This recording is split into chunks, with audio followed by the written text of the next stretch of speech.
Hey guys, welcome back to the channel. Whether you're here to compare apps, learn something new, or just stay updated, you're in the right place. Let's jump straight into it. All right, guys, welcome back.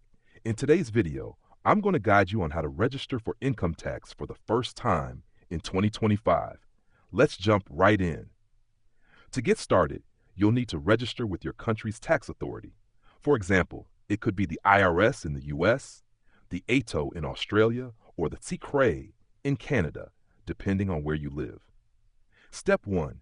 Gather all necessary documents. These typically include your identification, proof of income, and any relevant tax forms. Having everything ready will make the process smoother.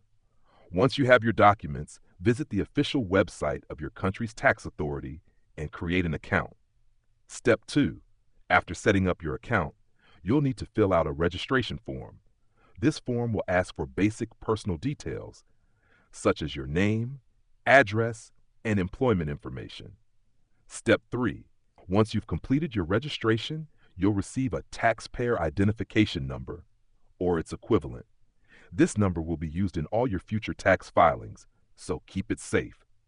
Lastly, don't forget to keep track of filing deadlines. Timely submissions are important to avoid any penalties, and that's how you register for income tax for the first time.